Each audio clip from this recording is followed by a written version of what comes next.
ओम सौराष्ट्रे सोमनाथं च श्रीशैले मल्लिकार्जुनम् उज्जैन्यां महाकाल ओंकारममलेश्वरं परल्यां वैद्यनाथं च डाकिन्यां भीमशङ्करं सेतुबन्धे दुरामेशं नागेशं दारुकावणे वाराणस्यां तु विश्वेशं त्र्यम्बकं गौतमी तटे हिमालये तु केदारं कुशमे सन्त शिवालये एतानि ज्योतिर्लिङ्गानि सायं प्रातः पठेन्नरः सप्तजन्म कृतं पापं स्मरणेन विनश्यति।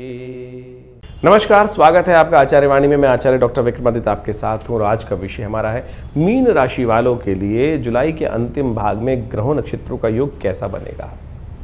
क्या खेल करेंगे ग्रह आपके राशि के दृष्टिकोण से। बृहस्पति राशि प्रधान राशि वालों के लिए खासतौर पर ध्यान देने वाली बात है, क्योंकि इन दिनों बृहस्पति महाराज जिस प्रकार से अतिचारी अवस्था में चल रहे हैं, उनके साथ उन्हीं के जो कहा जाता है ना कि बृहस्पति जो है देवगुरु हैं और उनके सम्मुख जो बैठ सकते हैं वो शुक्र महाराज हैं, वो दैत्य गुरु हैं। दोनों के दोनों एक आसन पे बैठने वाले हैं। ऐसे में मीन राशि वालों को बहुत सावधानी बरतने की ज़रूरत है। देखिए आपकी राशि के दृष्टिकोण से इस वक्त आपकी राशि में देखिए क्या क्या परिवर्तन का योग बन रहा है। 7.5 आप पर चल रही है, अंतिम दौर में है, शनि वक्री हैं और ऐसे में मंगल आपकी राशि के सम्मुख आने वाले हैं और ये कहीं ना कहीं द्वंद्वात्मक स्थिति उत्पन्न करेंगे। शनि मंगल का टकराव जगत विदित है। दूसरा एक टकराव होता है देवगुरु का और दैत्य गुरु का, वो भी आपकी राशि के दृष्टिकोण से चतुर्थ भाव में बैठकर एक साथ विराजमान होने वाले एक ही घर में। और ऐसे में बृहस्पति अतिचारी हैं। बृहस्पति जो है बहुत तेज गति से चल रहे हैं, बड़ी मुश्किल से उदय हुए हैं अभी 1 महीने अस्त रहने के बाद। अब अपनी तेज गति में है तो आपको ध्यान रखना पड़ेगा। जब कोई गाड़ी तेज गति में चला रहा होता है और साथ में उसके साथ कोई ऐसा व्यक्ति बैठ जाए जो उसका दिशा भ्रमित करने का काम कर दे, तो फिर क्या होगा, कहीं ना कहीं स्थितियां खराब हो सकती हैं।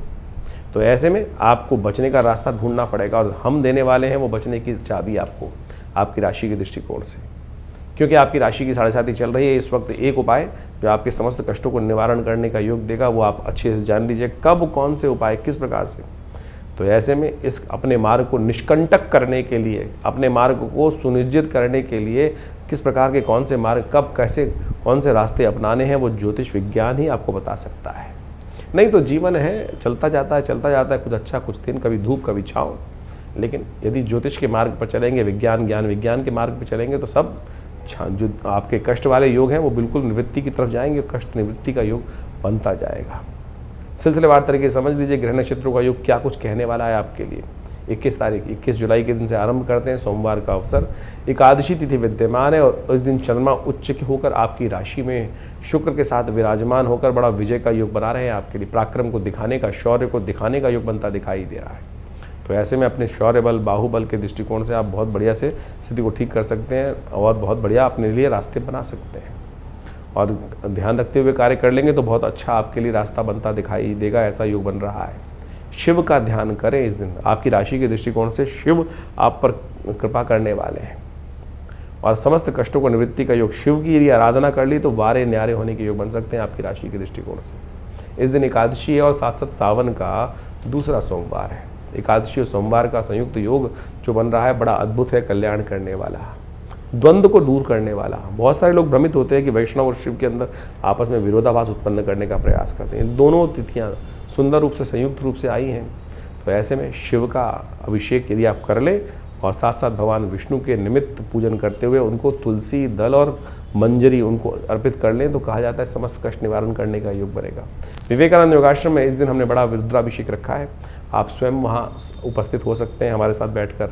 कई करिए रुद्राभिषेक, भगवान की कृपा से अच्छा योग बनेगा। कांवड़ धारण करने का मुहूर्त बन रहा है जो मध्याह्न काल में रहेगा, दोपहर के बाद रहेगा और 2 दिन बाद चल चढ़ने का शिव योग बनने वाला है। अवश्य भगवान शिव पर इस सुंदर योग पर कृपा अपने जीवन में परिवर्तन लाने के लिए, कृपा करने के लिए सुंदर योग बना है। 22 तारीख का दिन अद्भुत है आपके लिए।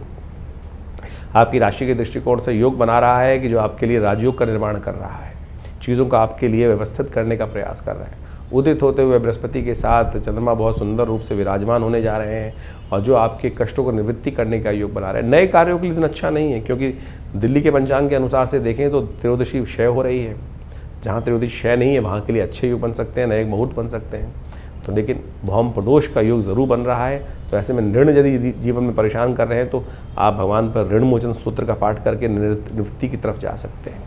दिन आपके लिए अच्छा है, सफलतादायक है, चीज़ों में रिजल्ट आने के लिए दिखाई देता है, सुखों को वृद्धि करने के योग बनाता दिखाई दे रहा है। ये 2-3 दिन आपके लिए बहुत अच्छे विशेष रूप रहेंगे, लाभ के सही रूप में काम करने का उकारेंगे। लेकिन शनि को मनाना पड़ेगा आपको राशि के दृष्टिकोण से। शनि इन दिनों आपकी राशि में वक्री स्थिति में चल रहे हैं, तो ऐसे में तिल का दान या तेल का दान अवश्य करते चलें। सावन चल रहा है, शनि को प्रसन्न करने के लिए तिल के तेल के द्वारा या दूध में तिल डालकर भगवान का अभिषेक नित्य प्रति करने का प्रयास करें। यह आपके लिए समस्त पूरे सावन महीने में यदि आपने ये उपाय किया तो फिर शनि आने वाले 2-3 महीने आपके लिए अच्छे हो जाएंगे। कावड़ धारण करने का अंतिम दिवस है और इसमें मध्याह्न के बाद कावड़ धारण करें, अगले दिन चल चढ़ने वाला है। 23 तारीख का दिन शिवरात्रि का महापर्व है। सावन की शिवरात्रि का महापर्व बुधवार का दिन चतुर्दशी तिथि है और ग्रह नक्षत्रों के दृष्टिकोण से गजकेसरी योग बनकर तैयार है। आपके लिए ग्रह नक्षत्रों का योग काफ़ी मामलों में अच्छा दिखाई देता है। बुद्धि से रास्ता बनते दिखाई देंगे आपकी राशि के दृष्टिकोण से। कहीं ना कहीं किसी मामले में बड़ा लाभ का रास्ता खोल सकते हैं। शनि को मनाए चले और आपके लिए शनि को मनाने के लिए रास्ता सबसे अच्छा है कि भगवान शिव का अभिषेक अवश्य करें। हो सके तो तेल के द्वारा अभिषेक करना इस दिन आपकी राशि के दृष्टिकोण से, क्योंकि इस वक्त आपकी राशि में जो दौर चल रहा है, यदि शनि को आपने मना लिया तो सब कुछ। शन्नो देवी रविष्ट्रया आपो, थोड़ा तिल लीजिए, थोड़ा दूध में डालिए और भगवान का एक विशेष मंत्र है जो दुर्गा अष्टाध्यायी के अंतर्गत आया है। शन्नो देवी रविष्ट्रया आपो भवन्तु पीतये शन्नो रविष्ट्रवन्तु नः। इस मंत्र से या ओम नमः शिवाय का जप करते हुए करने का अभिषेक करें। और इस वक्त इस शिवरात्रि के दिन एक छोटा सा उपाय आपके बहुत से कष्टों को निवारण करने का योग देगा। 24 तारीख बृहस्पतिवार का अवसर, अमावस्या तिथि है और इस दिन ग्रह नक्षत्रों के दृष्टिकोण से विशेष परिवर्तन का योग बन रहा है जो आपके लिए विजय का रास्ता खोलता दिखाई दे रहा है। और इस दिन विशेष तौर पर ग्रह नक्षत्रों के दृष्टिकोण से चीज़ें पॉजिटिव करने के लिए महत्वपूर्ण योग बन रहा है। कई बार हमारे जीवन में अनकहे कष्ट बहुत सारे आ जाते हैं और हरियाली अमावस्या उन अनकहे कई बार क्या होता है कि बहुत सारे कहीं ना कहीं किसी से गलत मार्ग पे चले जाते हैं। उन कष्टों से निवृत्ति के लिए इस दिन एक काम करना चाहिए। विशेष तौर पर भोजन का दान करना अमावस्या के दिन पितरों के निमित्त सबसे श्रेष्ठ कहा गया है।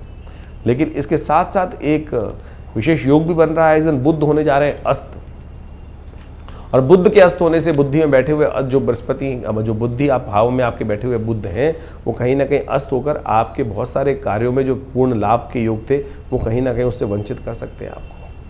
तो आपको एक काम करना चाहिए। और कई बार क्या होता है कि प्रेत बाधा, जीवन में एंजाइटी बाधा बहुत सारी परेशान कर रही होती है।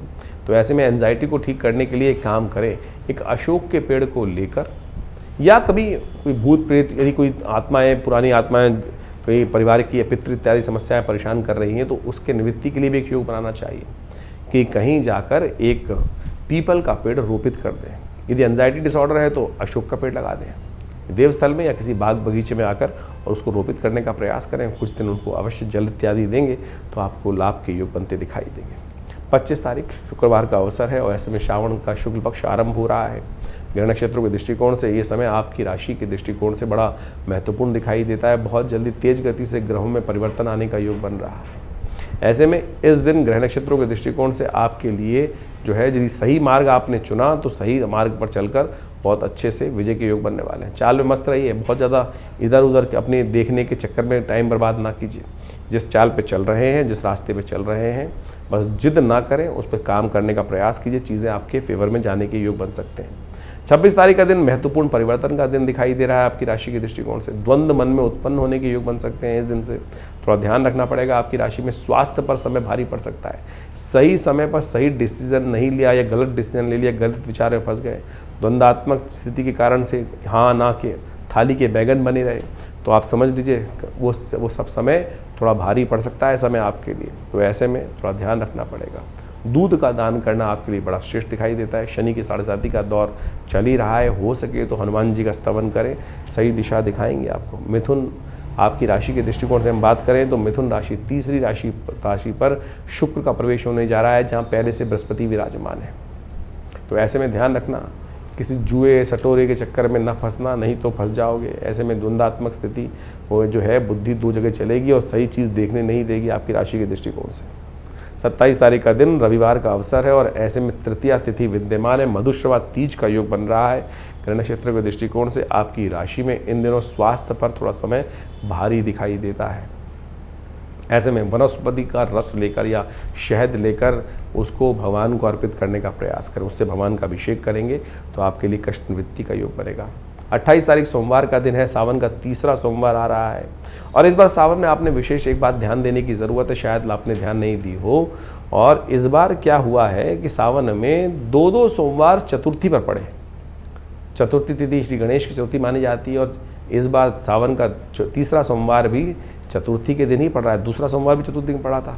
तो ऐसे में विघ्नों को जीवन में, कई बार हमारे कार्य हम करते हैं, विघ्न आते हैं, भद्रा इत्यादि में कार्य करने से बहुत सारे विघ्न जीवन में पड़ जाते हैं। उन सब विघ्नों को दूर करने के लिए विघ्नहर्ता गणेश जी का एक स्पेशल तरीके से ध्यान किया जाए, पूजन किया जाए। इस दिन दूर्वा चतुर्थी है।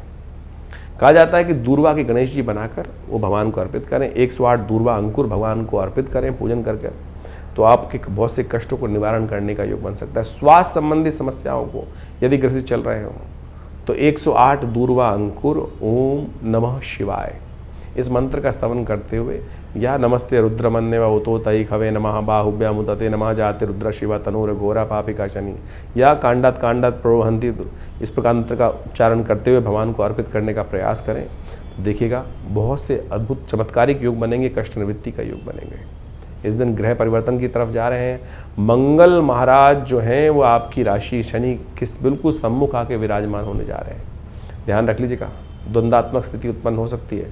शुक्र पहले ही बृहस्पति के साथ विराजमान हो चुके हैं। शनि के बिल्कुल सम्मुख आके समसप्तक योग बनाकर शनि के साथ बैठ गए हैं मंगल। तो ऐसे में झगड़ों से दूर रहिएगा। अननेसेसरी के झगड़े में आप खींचने के लिए लोग तैयार बैठे हैं। आपको हनुमान जी का सुंदर स्तवन करें, शंकर का सुंदर ध्यान करें, आपके कष्ट भगवान हरें, ऐसा आप सबका आशीर्वाद। 29 तारीख मंगलवार का अवसर, पंचमी तिथि विद्यमान है। ग्रह परिवर्तन की तरफ जा रहे हैं और आपको बहुत सारी चीज़ों का पूर्वाभास होने का योग पहले से ग्रह बनाते दिखाई देंगे। ऐसे में बृहस्पति का थोड़ा सा ध्यान रखना पड़ेगा। थोड़ा केसर का तिलक करना आपके लिए बहुत ज़रूरी है। पीले वस्त्र धारण करना आपके लिए बहुत कल्याणकारी योग बनाएगा। आपकी राशि के दृष्टिकोण से पीले वस्त्र के साथ चिपके रहना, साथ बहुत आपके शरीर के साथ लगा रहना बहुत अच्छा रहेगा। हल्दी का टीका करें या केसर का टीका करें, आपके लिए बहुत ज़रूरी है इस वक्त। 30 तारीख बुधवार का अवसर, षष्ठी तिथि विद्यमान है। ग्रह नक्षत्र के दृष्टिकोण से बुद्ध महाराज अपनी गति को आगे बढ़ाते हुए इस वक्त शनि के नक्षत्र में प्रवेश करते दिखाई दे रहे हैं और ऐसे में सूर्य के साथ बुद्ध की युति आपके संपर्कों में इजाफा कर सकती है, बड़े लोगों से मिलवा सकती है। लेकिन बुद्ध अभी शक्ति से कमज़ोर हैं बहुत ज़्यादा। बुधवार का ही दिन है, हो सके तो दही के द्वारा भगवान का अभिषेक करें। इस दिन कल की भगवान की भी जयंती है, षष्ठी है सावन की। ऐसे में भगवान रूप से भगवान विष्णु का भी स्तवन करें और उनको विशेष रूप से तुलसी दल अर्पित करें। दही पंचामृत से भगवान का स्नान कराएं तो आपके लिए कल्याणकारी योग बनेंगे। 31 तारीख बृहस्पतिवार का दिन, सप्तमी तिथि विद्यमान है। ग्रह नक्षत्र के दृष्टिकोण से आपका दिन थोड़ा सा द्वंद्वात्मक दिखाई देता है। लाभ के रास्ते खुलते दिखाई दे रहे हैं, लेकिन फिर भी थोड़े से कष्टों से निवृत्ति करने के लिए कुछ रास्ते अपनाने पड़ेंगे। इस वक्त राहु के नक्षत्र में शुक्र महाराज प्रवेश करते दिखाई दे रहे हैं और राहु महाराज चीज़ों को थोड़ा सा कष्ट देते हैं। दूध का दान करना चाहिए आपको और हो सके तो दूध के द्वारा भगवान सूर्य का इस वक्त अर्घ्य दें। तो आपके किसी स्टील के लोटे में थोड़ा दूध डालकर भगवान का सूर्य को अर्घ्य दीजिए, बहुत अच्छा होगा, क्योंकि इस दिन पाप नाशनी सप्तमी है।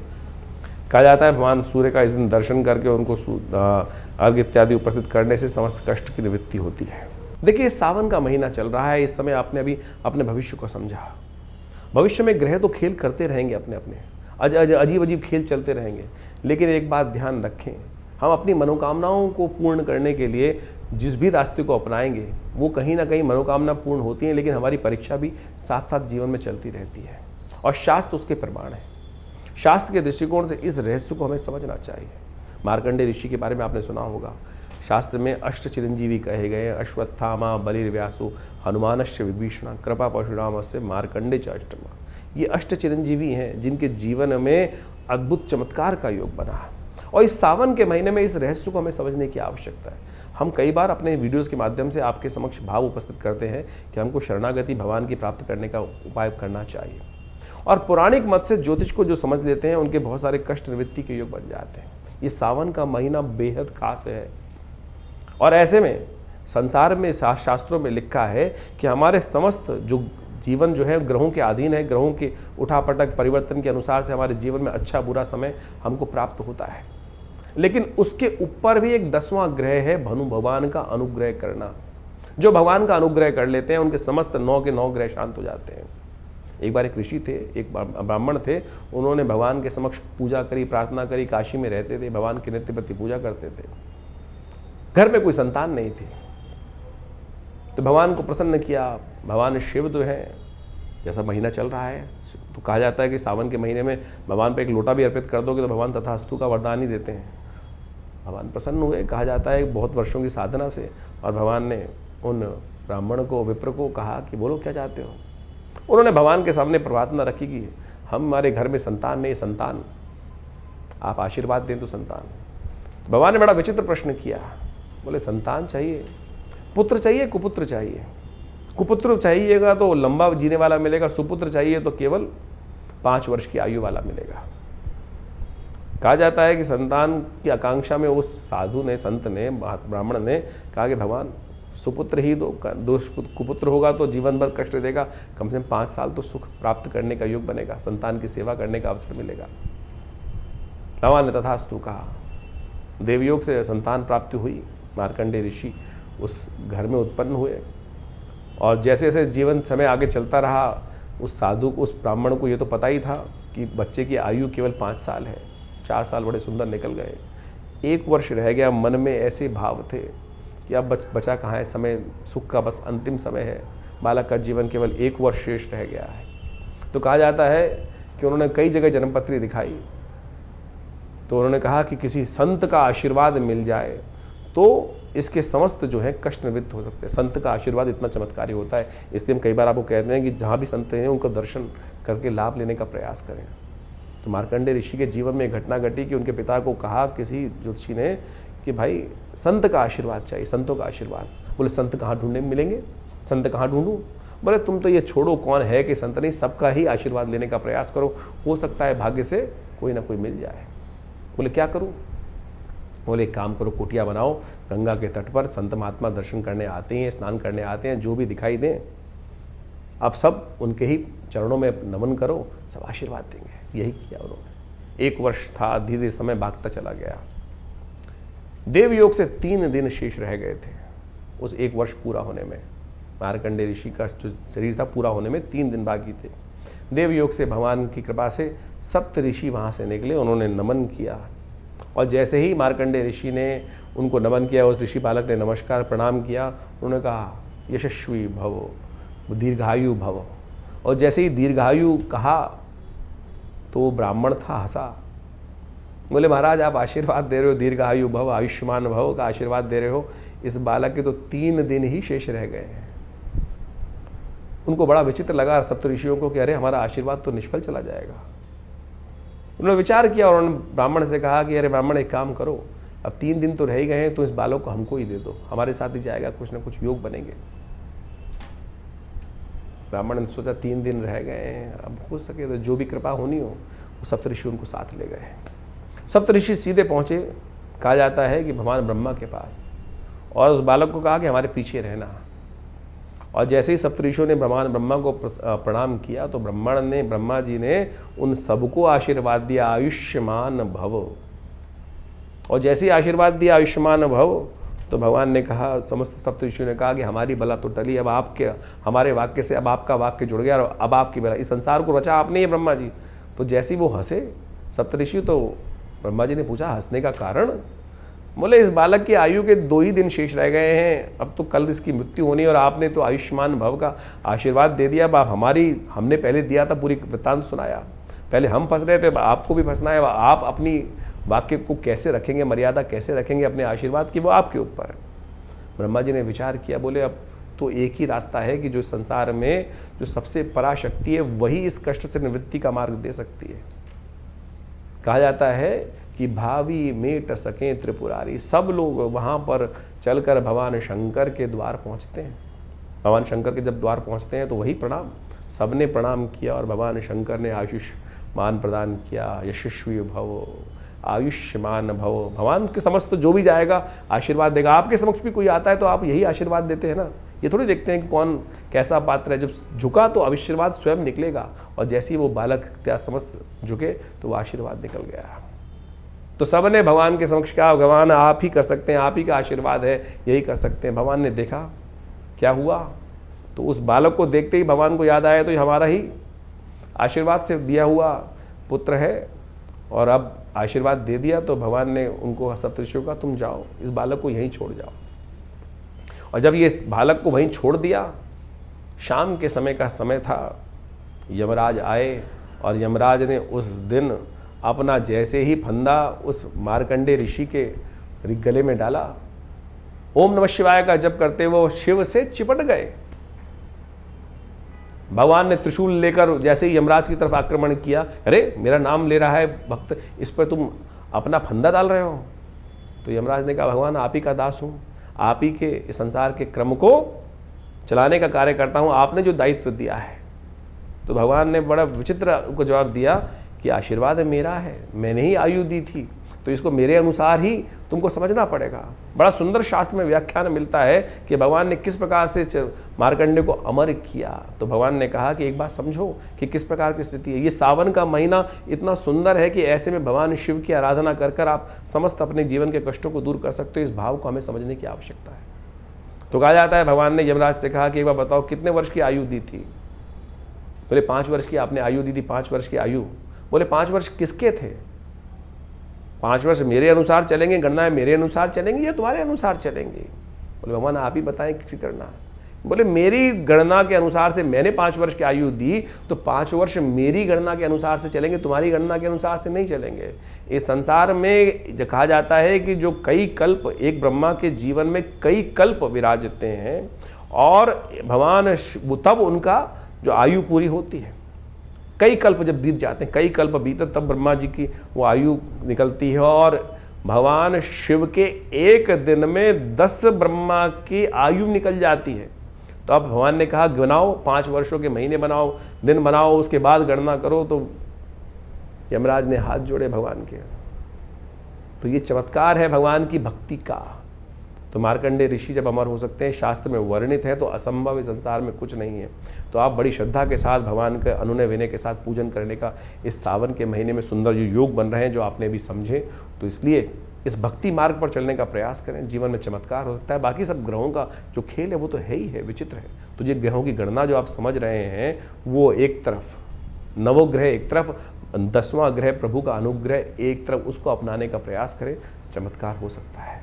तो सावन के सुंदर महीने में आपने ग्रहों का योगा योग समझने का प्रयास किया, और इसके अनुसार से आपकी राशि के दृष्टिकोण से किस प्रकार के ग्रहों का योगा योग चल रहा है वो आप समझ लें, तो बहुत अच्छे से आप चीज़ों को, परिस्थितियों को अपने अनुरूप से परिवर्तन करने का योग बना सकते हैं। देखिए, जैसे ग्रहों का योग, परिवर्तन का योग इस समय बना है, चाहे वो शनि का परिवर्तन हो चुका हो, उसके साथ साथ मंगल का परिवर्तन जो विचित्र योग बना रहा है वो आपको समझ लेना चाहिए, समसप्तक योग। ऐसे में कई ग्रहों का जो परिवर्तन, बुध का अस्त होना, ये सबका सब बहुत विशेष योग लेकर आपके जीवन में उपस्थित हो रहा है। यदि हम वास्तविक तौर पर राजनीतिक दृष्टिकोण से या विश्व के व्यापक दृष्टिकोण से देखा जाए, तो शनि मंगल का समसप्तक योग कई प्रकार की भयावह त्रासदियों को जन्म दे सकता है, चाहे वो प्राकृतिक आपदाओं के रूप में हो, या वो विशेष तौर पर राजनीतिक तौर पर या सामाजिक दृष्टिकोण से। कई प्रकार के द्वंद्व ऐसे समय में उपस्थित होते हैं। ज्योतिष की गणनाओं के अनुसार से इस बात को हम अच्छे से समझ सकते हैं कि जब जब शनि मंगल आपस में या तो एक संग बैठे हों या एक दूसरे के सामने हो, तो युद्ध की स्थिति रहती है, चाहे वो किसी का भी जीवन चल रहा हो। तो ऐसे में अपने मनोमस्तिष्क को हमको शांत रखते हुए कार्य करने का प्रयास करना चाहिए। जिस प्रकार से ग्रह योग आने वाले 3-4 महीने तक के लिए इस प्रकार की स्थिति बना रहे हैं, अभी समसप्तक योग बन रहा है, फिर आगे जाके षडाष्टक योग पुनः बन जाएगा शनि का और विशेष तौर पर मंगल के साथ। और ऐसे में 2 ग्रह विशेष तौर पर और भी समझने की आवश्यकता है। शुक्र और बृहस्पति दोनों ज्ञान के देवता हैं, एक देवगुरु हैं और एक दैत्य गुरु हैं, और उनका भी एक स्थान पर युति होना, वो भी विशेष तौर पर विशेष परिवर्तन का जीवन में उत्थान करने का योग देता है। ऐसे में समझना चाहिए कि बुद्धि की युग चलेंगे और कहीं ना कहीं बुद्धि के तर्क वितर्क के दृष्टिकोण से कहीं ना कहीं स्थितियों को हम अपने पॉजिटिव भी कर सकते हैं और नेगेटिव भी कर सकते हैं। अगर नहीं समझेंगे, नेगेटिव करेंगे तो, क्योंकि शुक्र चाल पे चाल चलने के योग, बृहस्पति और शुक्र जब भी एक साथ आते हैं तो कहीं ना कहीं द्वंद्वात्मक स्थिति बनती है। एक साथ मंगल शनि का टकराव और शुक्र और बृहस्पति का एक साथ युति होना, ये विश्व के दृष्टिकोण से पुनः एक ना एक, कई राजनीतिक दृष्टिकोण से, कूटनीति के दृष्टिकोण से थोड़ा सा समस्याएं उत्पन्न करने वाला दिखाई देता है। जो लोग शेयर इत्यादि के क्षेत्र में या किसी भी प्रकार के कार्य करने में जहां बहुत तेज़ डिसीजन लेने की आवश्यकता होती है, ऐसे में सावधानी के साथ कार्य करने की ज़रूरत रहेगी। मार्केट में एक विशेष तौर पर जो ग्राफ है वो उठने और गिरने का योग विशेष तौर पर बनता दिखाई दे रहा है। तो ऐसे में ग्रहों की स्थिति को आपने यदि समझ लिया, उसके अनुसार से जीवन में परिवर्तन करने का प्रयास किया, तो बहुत अच्छे से चीज़ों को आप अपने अनुरूप परिवर्तन करने का योग बना सकते हैं। और आदिकाल में भी लोगों ने इसी प्रकार से योग अयोग का लाभ जीवन में समझने का प्रयास किया है। बहुत सारे लोगों के प्रश्न मन में चलते रहते हैं और उन प्रश्नों का निवारण करना भी बहुत सारा आवश्यक ज़रूरी होता है। इन देखिए, जीवन में कष्ट हैं और उनका निवारण करने का मार्ग विभिन्न उपायों के माध्यम से शास्त्र में ऋषियों ने अपने अपने अनुसार से शास्त्रों में वर्णित किया है। लेकिन विशेष योग जो है वो हरिनाम ही है, भगवान का नाम ही है, जो सब प्रकार से जीवन के कष्टों को दूर करता है। भगवान वेदव्यास ने समस्त पुराणों की, समस्त बहुत विशेष ग्रंथों की रचना करी और उन्होंने अंत में एक बात लिखी, आलुड्य सर्वशास्त्रानि विचारैव पुनः पुनः इदमेकम सुनिष्पन्नम ध्याये नारायण सदा। तो भगवान का, श्री हरि का, भगवान का स्तवन किसी प्रकार भी यदि हम कर लें, वही वास्तविक तौर पर ग्रहों का निवारण होता है। इंडिविजुअल तौर पर कई ग्रहों के उपचार के तौर पर बहुत सारे समय समय पे हम उपाय बताते ही रहते हैं, लेकिन उसके साथ साथ भी पराप्रकृति ने, ऋषियों ने जिस प्रकार से हमारे भारतीय सनातन पद्धति के अनुसार से विभिन्न त्योहारों को, विभिन्न जो उत्सव है उनकी संरचना करी है, वो इसी सोच समझ कर करी है कि किसी न किसी प्रकार से हम उस प्रभु भजन में अपने आप को लगाए रखें। सावन चल रहा है और सावन में भगवान को प्रसन्न करने के लिए एक लोटा जल ही काफ़ी है। अनेक अनेक अनुष्ठान, बड़े बड़े अनुष्ठान, बड़े बड़े चमत्कारिक प्रभाव उपस्थित करते हैं, उनको भी करना बड़ा श्रेष्ठ शास्त्र माना गया है। लेकिन वहाँ सबसे बढ़िया जो सरलतम उपाय है, भगवान शिव पर एक लोटा जल ही अर्पित कर दे। यदि नित्य प्रति इस उपाय को कर लेना, आपको कोई बहुत बड़े किसी और उपाय की आवश्यकता नहीं पड़ेगी। तो शास्त्र में इन सब जो रीति रिवाज के माध्यम से इन समस्त सरल पद्धतियों को हमारे ऋषि मुनियों ने वहाँ पर इंगित किया है, तो इसको हमें समझना चाहिए। सरल भाव, हम जीवन में अपने मन से सरल ही नहीं हो पाते हैं, और जब तक सरल नहीं होंगे तब तक वो जीवन में कष्ट निवारण का मार्ग खुलेगा नहीं। तो ज्योतिष में कोशिश ये करें, अपने जीवन में समस्त ग्रहों का उपचार करने के लिए विभिन्न विभिन्न मंत्र, अनेक अनेक चमत्कारिक मंत्र उपस्थित किए जाते हैं, और हमने उन समस्त मंत्रों का अनुसंधान करके देखा। विभिन्न विभिन्न प्रकार के जीवन में हर बहुत सारे लोग कष्ट में आते हैं। ऐसे में यदि स्वास्थ्य के दृष्टिकोण से कोई समस्या चल रही हो, तो इस विशेष तौर पर सावन के महीने में महामृत्युंजय मंत्र का जप करना सबसे श्रेष्ठकर माना गया है। तो ऐसे में कैसी भी बड़ी विपदा हो, उससे निवृत्ति का मार्ग प्राप्त करने के लिए, उस कष्ट को अपने जीवन से दूर करने के लिए महामृत्युंजय मंत्र का यथाउचित भाव से श्रद्धा के साथ अवश्य जप करें, और उसी मंत्र का जप करते हुए भगवान का अभिषेक भी करने का प्रयास करें। चाहे वो दूध से कर सकें, चाहे वो जल से कर सकें, जैसी आपकी सामर्थ्य, जैसी आपकी इच्छा हो। भगवान भाव के भूखे हैं, और भगवान के भाव जो दिए भाव का ही सामग्री बनाकर भगवान के श्री चरणों में अर्पित कर दें, तो देखिए समस्त कष्ट निवारण करने की देर नहीं लगी। शास्त्र कहता है, एक घड़ी आधी से पुनियाद, तुलसी संगत साध की हरे कोट अपराध। तो इसलिए वो एक क्षण कब आ जाए। समस्या ये ना कि 108 बार 1.25 लाख मंत्र जप करने का शास्त्र में वर्णन मिलता है, वो इसीलिए मिलता है कि लगातार रिदम के साथ चलते हुए यदि एक क्षण के लिए भी, एक मंत्र के लिए भी हमारा मन एकाग्र हो पाया, तो वो जो ट्रैवल पूरा लंबा मार्ग है वो बहुत आसानी से पूरा हो जाएगा। तो इसलिए सरलता से इसी भाव को हम अपने जीवन में रखने का प्रयास करें, तो ये विभिन्न ग्रहों का जो उपचार इत्यादि है वो सब हमारे जीवन प्राप्त हो जाएगा। बहुत सारे लोगों के अलग अलग प्रश्न होते हैं, जैसे हमने कहा, उन सब के निवारण के लिए हमने ये प्लेटफॉर्म आपके समक्ष रखा ही हुआ है। आप अपने प्रश्नों को व्हाट्सएप के माध्यम से हमारे यहाँ भेज सकते हैं। इसके अलावा हर रविवार को विभिन्न जो बड़े कार्यक्रमों में हम सब आपके साथ समय रहते हैं, तो उसमें आप आ भी सकते हैं। हर रविवार को विशेष तौर पर बड़ा कार्यक्रम रहता है यज्ञ में, आप सब सम्मिलित हो सकते हो। इस श्रावण के महीने में तो विशेष व्यवस्था हमने रखी हुई है कि हर रोज़ नित्यपति भगवान का रुद्राभिषेक, भगवान शंकर का रुद्राभिषेक चलता है आश्रम पे। और सोमवार के सोमवार जितने सोमवार पड़ रहे हैं उसमें विशेष बड़े तौर पर सामूहिक तौर पर भगवान के रुद्राभिषेक करने की व्यवस्था की गई है। आप भगवान के सानिध्य में एक बार रुद्राभिषेक का सुंदर आनंद शास्त्र विधि के अनुसार से कर देखिएगा, समस्त कष्टों को निवारण करने का सुंदर मार्ग अवश्य प्राप्त होगा। इसकी सुंदर व्यवस्था आश्रम की तरफ से है, तो आप स्वयं आकर किसी भी जो व्यवस्था को जानते हुए फ़ोन नंबर से संपर्क साध कर आप उस कार्यक्रम में जुड़ सकते हैं। और हमने ऐसा विश्वास रखा है कि भगवान की, और अनेक प्रकार से देखे भी हैं, कैसे भी कष्ट हों भगवान की कृपा से वो दूर हो जाते हैं और उससे आपको लाभ ही प्राप्त होगा। धन्यवाद।